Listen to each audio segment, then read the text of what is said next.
finally, common sense won. Officially caving to the president's common sense agenda, banning all biological men from participating in women's sports. It is a huge update, and what a victory it is for women in this country, and especially for women in sports in this country. The school has been under investigation for Title IX violations revolving around Lia Thomas, the obvious biological man who dominated the women's swim program at that school shamelessly. What a humiliating thing that was, this gigantic dude that called himself a girl. Lia will now be stripped of his titles, while stolen records will be restored to those women who lost to Lia, along with... Yeah, like he can call himself whatever one he wants. If he wants to be a transgender woman, sure, I have no issues with that.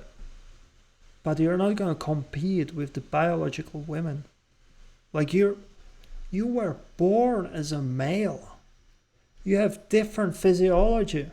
Obviously, you have a huge advantage. And if you look at his record, it just proved it. Like, come on. And honestly, if he's so shameful about it, how do we even know that he's not doing it only for the titles? Like, I'm sorry, but it's ridiculous that they let this person compete with the biological women. And I said it before, I'm gonna repeat that again. Sport is included in this. I strongly believe that all of the women safe zones, including the sports leagues, should be only for the biological women, because we are trying to protect them. And I'm not saying that everyone has bad intentions, right? But we're trying to make women feel safe. So if there's someone in the zone that's not biological women, do you really think it's going to make them feel safe? And what about the kids? I don't know. They should not be in the situation where in the changing room, female changing room, they're going to see something that doesn't belong to biological women. Like, what are we talking about? But anyway, regarding the sports, definitely. It should have never happened that the biological male is going to compete with biological female. The school giving formal apologies to those affected. UPenn is not the only school resetting the culture of the campus. We've seen Columbia also caving to the president and this common sense wave, demanding they fix their anti-Semitism issue on campus after they let these little mini terrorists run around and just attack Jewish people and terrify them Pro-Hamas in order to regain their federal funding at Columbia. And Harvard currently also in a standoff with the Trump administration over anti-Semitism and also their ridiculous hiring practices on the campus as well. So we're seeing some real big victories here in the culture shift. And Carrie Lake is with us now to talk about all of this. First off, let's start with UPenn, a woman yourself. What does that mean? I mean, it's an incredible victory, right? It's W, for sure. It's a massive victory. You know, it's sad, though, that that moment was lost. That moment of victory was lost for the athletes along the way, and not just at UPenn, but at schools all across this country and all across high schools across the country as well. I wish they could actually redo the award ceremony and give the women who really did win the awards their award.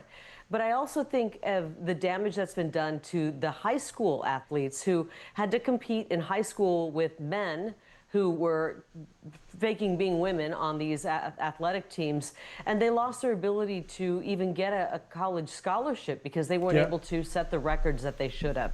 I don't know how you undo it all, but this is a really good start. I like the idea of the public apologies, and I also like the idea of giving them the award. As I said, what I like about it is, look, all of these schools caved. So obviously it wasn't about social issues. Once you put money in the mix, I don't know. I feel like if you really stand by it, you would risk losing the funding. said, for those women who never got their chance to even compete in college because they had to compete with men in high school, it's a little too late. Yeah. It's such a slam to, I mean, these are some of the biggest signifiers of what the far left was over the last few years. I mean, you've got the rampant anti-Semitism and the pro-Hamas craziness, also the men and women's sports. I mean, these were two of the biggest things that made every American with a real brain in their head say, what the hell is happening to our country? This was a huge reason why Trump was able to win in the last election, was because you had Kamala Harris up there that would not touch any of this and went along with it. And I think most importantly, it validates how most people feel when they see this, when they see UPenn capitulating, when they see Columbia capitulating. It says we were right. And even more importantly, to the people that went along with that nonsense for the last few years and said, oh, I agree with that. Oh, yeah, there's no proof that men have any advantage over women, biological men have any advantage over women.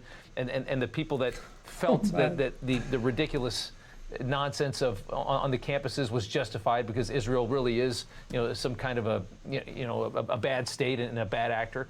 It pushes all of that aside and it slams all of that to the ground. And I think that's so important. It's closing a very ugly chapter, that, as ugly as it was definitely a wake-up call for a lot of Americans who were on the sideline, maybe not paying attention, and it woke them up, big time. And so hopefully we never go back to that kind of insanity again.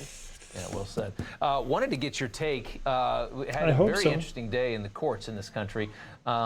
Diddy, Puff Daddy, he's had a million names. The trial verdict was reached today, and he has effectively, I mean, he's only been found guilty of two of, I think, the softer counts, which is transportation to engage in prostitution, just moving people across state lines. This Cassie Ventura, his ex-girlfriend. How many more of these lawsuits are actually going on against Puff? Because these counts that I saw that he was found guilty and not guilty, it was just like 5 counts, and nothing was about minors or rapes or anything like this. I mean, the most serious charges he was acquitted for, racketeering, things like that. What is your reaction to this verdict in this case? Because there's reactions all over the place. Boy, I don't know if they just lack the evidence to prove coercion or if the jury may have gotten it wrong. We've been so accustomed to being disappointed by the courts and even by juries in the past several years. But I think one thing is the court of public opinion. And that's where Sean Combs lost big time. And frankly, everybody who we've ever seen in photos at these parties, now that we know the disgusting things that were going on, the depraved activity that was going on, now that we know what was going on in that lifestyle, I don't think you can ever get your reputation back from that. And it was another wake-up call. We've had a lot of them in the past few years of just how depraved, in some ways, Hollywood and that, part of the entertainment industry really is. So I don't know if he can call it a win that he didn't get found guilty on every charge, because no one will ever look at that guy the same. I certainly won't. I do feel sad for the victims in all of this. I don't believe that they got justice, but as I said, we're so used to not seeing justice lately in the courts. Like, how did he escape that?